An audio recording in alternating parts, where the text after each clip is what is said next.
I never thought buying a house in a quiet neighborhood would throw me into the ugliest battle of my life. The first week felt normal. Smiling neighbors, trimmed lawns, and a community newsletter with friendly reminders. But behind that polished mask was her. Karen, the self-proclaimed queen of the HOA. She introduced herself on my second day, strutting across my driveway with a clipboard clutched to her chest like a weapon. Her smile was forced, her eyes sharp. "Welcome to the neighborhood. Just so you know, your mailbox isn't regulation height." That was her hello. No handshake, no cookies, just a warning. I brushed it off at first. I thought maybe she was just overzealous. But then the letters started. Bright yellow slips tucked under my door, stamped with HOA's logo, accusing me of violations. My trash can was 2 inches too far from the curb. My fence was not HOA approved. Even the color of my front door, something I hadn't even painted, was unacceptable. It was clear Karen wasn't just enforcing rules, she was targeting me. I laughed the first few times, but the laughter stopped the night I found her in my backyard. Yes, my backyard. It was past 10 p.m. I had gone out to grab something from the shed, and there she was, flashlight in hand, scribbling notes onto her clipboard. My blood ran cold. "What the hell are you doing here?" I snapped. She didn't flinch. Instead, she smirked. "HOA reserves the right to inspect properties at any time. You'll be hearing from us." She walked off like she owned the place. I stood frozen, my fists clenched, my heart hammering in my chest. That's when I realized this wasn't just about rules. She was going to make my life a living hell. The next morning, I woke up to something worse. A fine. Not $50, not $100. A $1,500 fine for multiple violations. I couldn't believe it. I flipped through the papers, reading accusations that weren't even real. Illegal construction, unauthorized landscaping, hazardous materials, all fabricated. That's when it hit me. Karen wasn't just abusing her HOA role, she was building a case to destroy me. But here's the thing about me. I don't back down. So instead of paying, I started documenting. Every letter, every encounter, every time she stepped onto my property without permission. I even set up cameras because I knew she'd be back. And oh, was I right? 2 nights later, 2:17 a.m., my phone pinged from the motion sensor. I checked the feed. There she was again, creeping through my yard like a thief, flashlight sweeping across the grass. But this time, she wasn't alone. Another figure was with her. A man, dark jacket, hood pulled low. They whispered, pointing at my shed, at the fence, jotting things down. Why would the president of the HOA need backup in the middle of the night? I didn't move. I didn't call out. I just watched, recording everything. The next morning, another letter arrived, this one bold, threatening, final notice. Failure to comply will result in legal action. Karen signed it herself. That's when I knew. She wasn't just trying to find me. She wanted me gone. But what she didn't know was that her little midnight visits were now on tape. And I wasn't just going to fight her, I was going to expose her in front of the entire neighborhood. The morning after that final notice, I sat at my kitchen table staring at the paper like it was a death threat. Karen's bold handwriting felt like a personal attack. Most people in the neighborhood were scared of her. I'd already heard the whispers, stories of fines, threats, even families moving away because they couldn't deal with her harassment. But unlike them, I had something Karen didn't expect: proof. I opened my laptop and pulled up the footage from last night. There she was, Karen creeping through my yard at 2:17 a.m., flashlight shaking as she scribbled on her clipboard. And right beside her, that hooded man, pointing at my shed and fence. Pause, rewind, zoom. The camera caught enough detail to show his face when he briefly looked up. Not a stranger. He was Rick, Karen's close friend and rumored enforcer of the HOA board. I'd seen him at meetings, always backing her up, always glaring at anyone who dared question her. This wasn't just rule enforcement, this was conspiracy. My hands shook, but not from fear, adrenaline. I saved the footage on multiple drives, uploaded it to cloud storage, even emailed it to myself. If Karen wanted war, I was ready. But I couldn't expose her just yet. Timing mattered. If I went public too early, she'd twist it, play victim, and the HOA board would back her. I needed the right moment, and fate handed it to me faster than I expected. That evening, as I pulled into my driveway, I noticed a crowd gathering near my lawn. Karen stood front and center, clipboard raised like a sword. Behind her, Rick crossed his arms, his smirk daring me to challenge them. "Neighbors!" Karen's voice rang out, shrill and commanding. "This homeowner has violated multiple HOA codes. Unsafe structures, unapproved modifications, trash left visible from the street." She pointed at my fence, my shed, even the flowers my daughter had planted by the porch. "This property is a disgrace, and unless he pays his fines immediately, we will pursue legal eviction." Gasps rippled through the crowd. Some neighbors looked shocked. Others nodded nervously, too afraid to oppose her. I stepped forward, my pulse pounding. She wanted humiliation? Fine. But she had no idea what I had in my back pocket. "Karen," I said loudly, forcing calm into my voice, "you're accusing me of breaking rules I never agreed to. And you're trespassing on my property without permission." Her eyes narrowed. "Don't play games. The HOA rules are binding, and I have the right to inspect at any time." "Oh, do you?" I smirked. "Even at 2:17 in the morning?" Her face twitched, just a flicker, but enough. The crowd murmured. "What nonsense is this?" she snapped. "You're lying." "Funny you say that," I replied, pulling out my phone. With one tap, the video played. Bright, clear footage of Karen and Rick sneaking through my yard in the middle of the night. Gasps erupted louder this time. Neighbors craned their necks, staring at the screen as Karen's face turned pale. "This is you, isn't it?" I asked, voice steady but sharp. "Trespassing, conspiring, fabricating violations to extort money."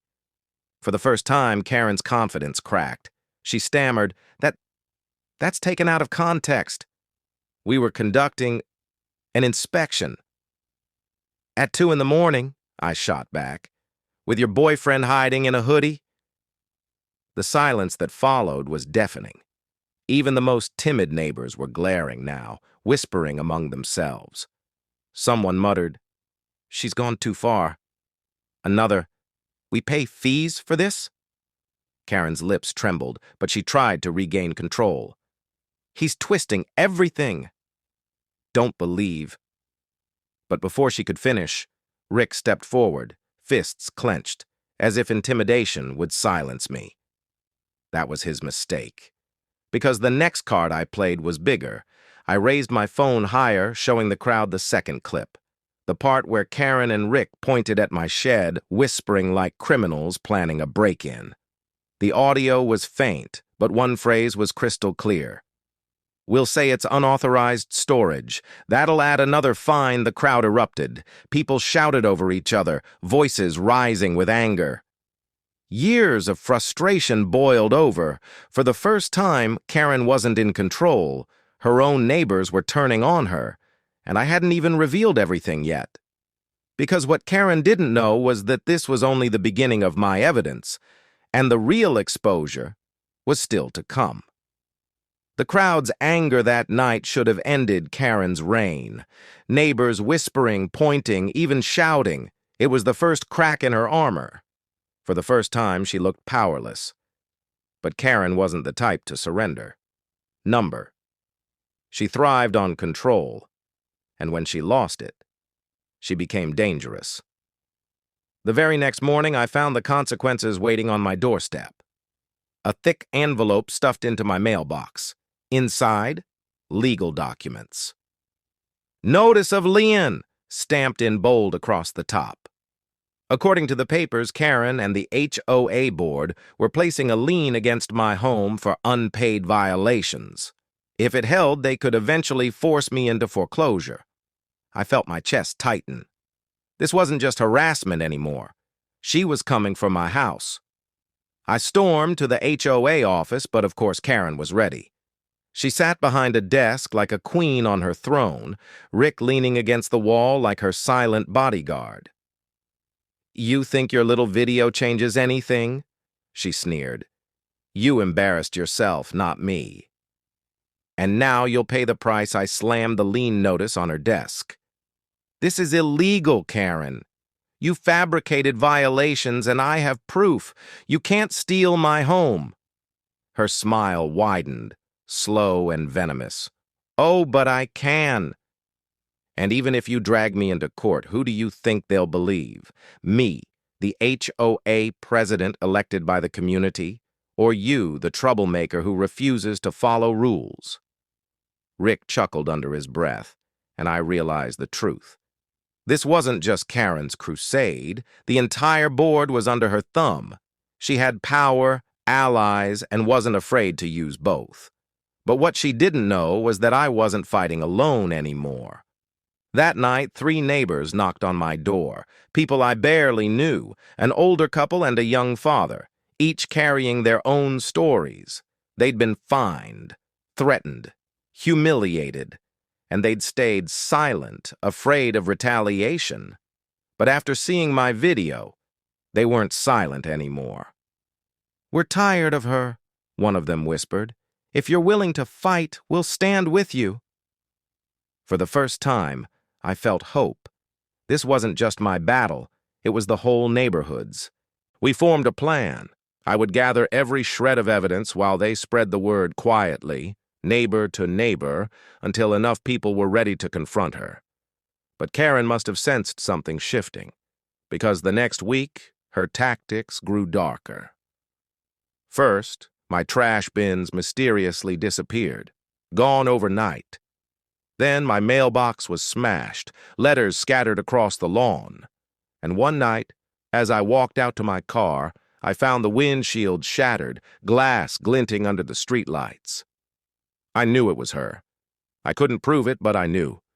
Each act was a message: stop fighting or else. Still, I didn't back down. I installed more cameras, reinforced locks, even started carrying a recorder in my pocket whenever I stepped outside. And that decision saved me. Because one afternoon, as I was fixing the fence, Karen marched onto my property, her face twisted with fury. She didn't know I was recording when she screamed, "You think you can outsmart me? I'll ruin you. I'll bleed you dry in fines until you beg to leave. This neighborhood is mine. Do you understand? Mine." She was so close, I could see the veins in her neck, the spit flying from her mouth. Rick stood at the curb watching like a guard dog. I didn't say a word. I just let her rant. Every threat caught crystal clear on the recorder in my pocket. When she finally stormed off, convinced she had scared me into submission, I pressed stop. My hands shook as I played it back. Her voice, sharp and venomous, confessing everything in her own words. This was it, the missing piece, the final nail in her coffin. But I couldn't expose it just yet. No. I had to wait for the right moment, the perfect stage. Because when I finally revealed what I had, Karen wouldn't just lose control. She'd lose everything. By now, the neighborhood was divided. Some still feared Karen's wrath, whispering that it was safer to obey than resist. But others had seen enough. My evidence, the videos, the threats, spread quietly from house to house. And with each neighbor who joined me, Karen's grip loosened. We decided the confrontation had to happen at the next HOA meeting. It was the one place Karen couldn't avoid us, the one stage where everyone would be watching. The night arrived. The community hall was packed tighter than I'd ever seen it. Rows of folding chairs filled with neighbors, some anxious, some furious, some just curious to see what chaos would unfold. At the front, the HOA board sat behind a long table, and in the center, like a queen on her throne, was Karen. She banged her gavel. "Order! This meeting will address the growing issue of non-compliance in our neighborhood, specifically one homeowner who continues to defy our rules." All eyes turned to me. Karen smirked, clearly confident this was her stage. She launched into her attack, claiming I was a danger to the community, that my property was unfit, that I refused to pay fines. She waved stacks of papers, legal documents, threatening letters, all designed to bury me under authority. Her words dripped with venom, but the crowd was restless. They'd seen too much, heard too many rumors. They weren't swallowing it as easily as before. And then, it was my turn. I stood slowly, holding nothing but my phone. No stack of papers, no gavel, just the truth. "Karen says I'm dangerous to this community," I began, my voice steady. "But what's truly dangerous is abuse of power. What's dangerous is someone who thinks they can break into your yards at night, smash your property, threaten your families, and get away with it." Gasps echoed. Karen slammed her gavel. "Lies! Defamation." I ignored her, scrolling on my phone. "Let's ask the truth instead." "Shall we?" I tapped play. The screen behind me lit up with the first video, the one where Karen and Rick crept through my yard at 2 a.m. The entire room gasped as the flashlight beam flickered across her face, her clipboard clutched like contraband. She jumped to her feet. "That's taken out of context. I was conducting an inspection." Murmurs rippled. Disbelieving, angry. I played the second clip, the one where she and Rick pointed at my shed, whispering, "We'll say it's unauthorized storage." Now the crowd erupted. Shouts overlapped. "That's fraud! She's lying! How long has this been happening?" Karen's face flushed red, but she tried again. "Don't let him fool you." "He's twisting everything." I cut her off.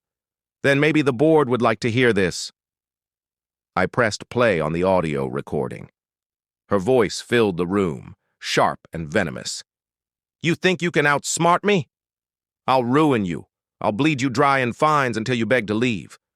This neighborhood is mine, do you understand? Mine." The room fell silent. Dead silent. Every word hit like a hammer. Karen froze, eyes darting wildly, searching for a lifeline. Rick shifted in his chair, suddenly less confident. And then it happened. The shift. Neighbors who had once cowered now stood, one by one. The older couple raised their hands. "She fined us for a garden gnome." Another voice. "She threatened to sue me over a swing set." A father shouted from the back. "She tried to evict us over Christmas lights." Voices piled on, louder and louder, until the hall shook with fury. Years of pent-up anger burst out like a dam breaking. Karen banged her gavel desperately. "Order! I demand order!" But the gavel no longer mattered. The neighborhood had turned against her. I took a step forward, locking eyes with her. "This isn't your neighborhood, Karen. It belongs to all of us. And tonight, we take it back." The room exploded in cheers. People clapped, shouted, even stomped their feet. For the first time, Karen looked small, her power shattered, her mask ripped away in front of everyone. But deep down, I knew this wasn't the end. People like Karen don't go quietly. She would fight back, clawing for every shred of control. And when she did, I had to be ready. The HOA meeting should have been the end. Karen's threats exposed, her voice played for all to hear, the neighbors finally united. But like I feared, she didn't go quietly. The very next day, Karen went nuclear. Letters appeared in every neighbor's mailbox, printed official notices claiming the videos were fake, digitally manipulated to slander her. She accused me of running a smear campaign, even hinted I could face criminal charges for harassment. But what she didn't know was that I had already taken the evidence beyond the neighborhood. That night, I handed everything over to the county investigator. The videos, the audio, the fraudulent fines, even testimonies from neighbors who'd suffered for years. The investigator didn't hesitate. "This isn't just HOA misconduct," he said. "This is criminal." And the timing couldn't have been more perfect, because just 3 days later, the HOA scheduled an emergency meeting to vote on disciplinary action against me. Karen thought she could rally what little power she had left, twist the narrative, and crush me once and for all. The room was full again, tense and buzzing. Karen sat at the head of the table, eyes blazing, gavel in hand like a weapon. "This homeowner," she spat, pointing at me, "has engaged in defamation, harassment, and fraud against this board. I motioned to have his membership revoked and his property foreclosed." Murmurs rippled. A few nervous hands even lifted in agreement, old fear still lingering. But before Karen could push it through, the doors swung open. 2 county officers walked in, badges gleaming. The entire hall went dead silent. "Karen Mitchell," one of them called. She blinked, thrown off for the first time. "Yes?" "You're under investigation for fraud, harassment, and abuse of authority." Gasps filled the room. Karen's face drained of color. "This is ridiculous! I'm the president of this HOA." The officer didn't flinch. "Not anymore." He stepped forward, producing handcuffs. The moment the cold metal clicked around her wrists, the hall erupted. Some neighbors shouted in disbelief, others cheered, but all eyes were locked on Karen as she was led away, screaming, kicking, spitting venom. "This neighborhood is mine!" she shrieked as they dragged her out.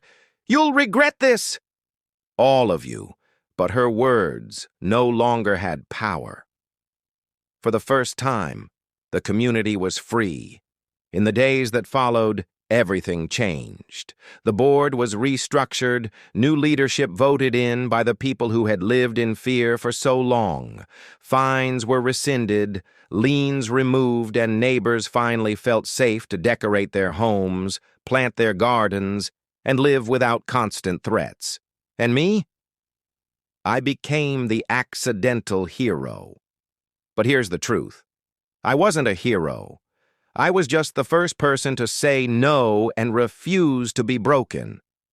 The real victory belonged to the entire neighborhood, the families who stood up when it mattered most. As for Karen, her empire of control crumbled faster than anyone expected. Fraud charges, lawsuits, even whispers of jail time. She had spent years building her kingdom of fear, and in the end, it all collapsed in front of the very people she tried to rule. Sometimes I still think about that first day, when she marched across my driveway with her clipboard, acting untouchable. If only she knew then what her arrogance would cost her. Because Karen didn't just lose her title, she lost her reputation, her freedom, and her crown of control. And the neighborhood? It finally belonged to the people again. The queen had fallen forever.